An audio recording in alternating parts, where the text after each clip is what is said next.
jalan dari rumahnya ke tempat yang tertentu. Ke lain dia tidak berani. Kenapa? Karena ada tempat dia berhutang. Jadi dikatakan dalam hadis itu, orang berhutang malam tak mau tidur, siang malu sama orang. Takut akan ditanyai, takut akan dicari. Ataupun dia berbenam di rumah, datang orang menunggu piutang. Dia bilangkan kepada pembantunya atau kepada anaknya, katakan bapak tidak di rumah. Anak yang tolol atau pembantu yang tolol menjawab, mana bapak? Dia suruh bilangkan bahwa bapak tidak ada di rumah. Kata anak tadi, betapa susah. Lantas yang nomor 8, wa qahrir rijal. Kita tidak mempunyai lagi kemerdekaan diri buat menyatakan perasaan kita.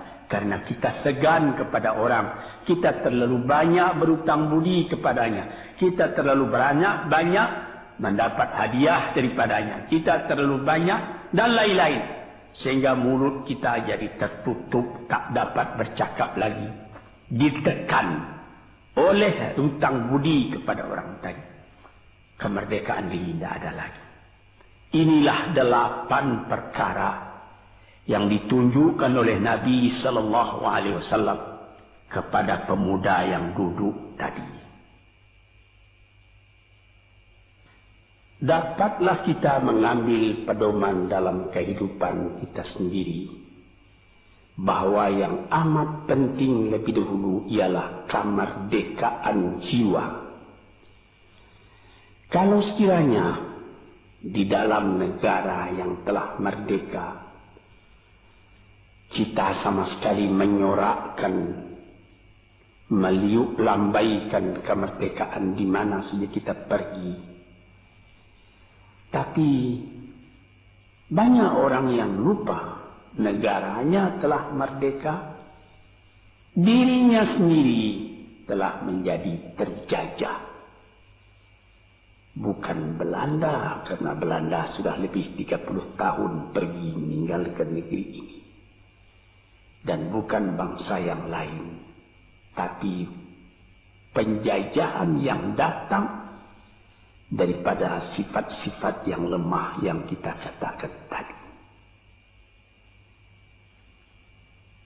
Kesusahan. Kalau kesusahan kita perturutkan, jalan yang kita tempuh menjadi buntu. Kita tak tahu lagi kemana akan pergi. Susah. Pagi susah, malam susah. Sehingga kusut benang itu tak tahu lagi jalan keluar. Padahal pangkal dari kesusahan itu bukan dari luar, tapi dalam jiwa kita sendiri, dalam dada kita sendiri. Yang kedua, dikatakan duka cita. Saya teringat kepada satu pantun Melayu atau pantun Indonesia. Dikatakannya, kalau berpiduk jangan bermenung. Kalau bermenung riak pun tiba. Kalau duduk jangan termenung. Kalau termenung hati pun iba. Kalau hati sudah iba, jalan tertumbuk. Sampai ada juga pepatah nenek moyang kita, hati yang marah mendorongkan, hati yang iba menjauhkan. Sebab itu haruslah kita bersedia membesarkan jiwa kita sendiri. Marfu'ar ra's, maufurul kiramah. Kepala terangkat, harga diri dijaga. Itu. Kemudian dikatakan yang kedua, al-ajaz, lemah. Al-kasal, malas. Kelemahan ini juga ada yang karena penyakit. Kenapa lemah saja? Kenapa tiap-tiap pekerjaan yang dihadapi pesimis yang timbul sehingga timbul malas. Kalau perlu, kita pergi kepada dokter, terutama psikiater. Kita tanyai, di mana segi kelemahan ini?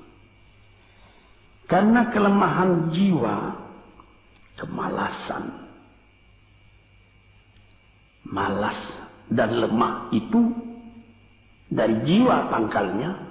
Ahli-ahli ilmu kesehatan yang telah mendalam mengetahui hubungan antara rohani dengan jasmani kita, sehingga timbul ilmu yang dinamai psikosomatik atau psikoterapi, menganalisa jiwa dari mana seginya, maka timbul lemah, maka timbul malas. Di sini kita memerlukan kuatnya energi. Sebab apabila manusia mempunyai jiwa yang besar, pekerjaan yang besar pun dipandangnya kecil. Tetapi apabila manusia mempunyai jiwa yang kecil, pekerjaan yang kecil pun dipandangnya besar. Kita misalkan saja kedua orang pemimpin yang kita cintai dan kita hormati. Proklamator kita Bung Karno dan Bung Hatta. Mereka mempunyai jiwa-jiwa yang besar. Sebab itu mereka memproklamirkan kemerdekaan Indonesia. Indonesia yang besar yang terjadi daripada puluhan ribu pulau. Dengan 45 kata perkataan, 45 patah perkataan. Dengan ini kami menyatakan kemerdekaan Indonesia. Tapi kalau beliau misalnya orang yang berjiwa kecil, dia akan bertanya, bagaimana bisa Indonesia merdeka? Kita sudah miskin, melarat, dulu dijajah Belanda, kemudian ditekan Jepang. Kapan dia mengkaji itu pekerjaan yang detail-detail, yang kecil-kecil, dia anggap itu besar. Ini misalnya. Maka orang-orang yang ajaz, yang lemah, atau yang kasar, yang pengecut, yang pemalas, tidak dapat mengerjakan pekerjaan yang besar-besar. Kemudian yang kelima dan keenam, wa a'udzubika minal bukhli. Aku berlindung kepada engkau daripada bakhil. Menerima mau banyak-banyak, mengeluarkan paling sedikit. Dia anggap, sebagaimana saya katakan tadi, tadinya dia menguasai harta.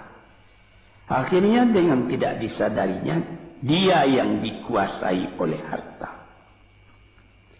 Akhirnya orang yang begini kerjanya cuma mengumpul-ngumpul harta saja. Kumpulkan harta banyak-banyak. Kemudian Tuhan memanggilnya kembali ke akhirat. Mati. Tidak ada harta tadi yang dibawanya. Tinggal menjadi perselisihan di antara anak dan cucu. Di hari-hari yang pertama, anak tadi menangis. Ayahnya telah mati. Tapi di hari yang kedua dan ketiga, dia tidak menangis lagi. Dia berpikir, di mana kunci ditaruh ayah? Di mana simpanan ayah? Berapa peninggalan ayah? Lalu dia berkelahi. Anak tadi. Nah ini, karena si ayah tadi bukhul, bakhil. Nikmatnya orang lain yang merasai, dia sendiri sengsara diperintah oleh hartanya itu. Apatah lagi yang keenam, jubun, pengecut. Dia berjalan siang, dia berjalan malam hari. Kelihatannya olehnya pohon kayu bergerak-gerak. Disangkanya itu hantu. Dia lari terus. Bertambah lari, bertambah takut. Akhirnya dia pingsan karena sudah lari itu. Dia tidak ada apa-apa oleh orang yang berani. Ini orang yang gagal di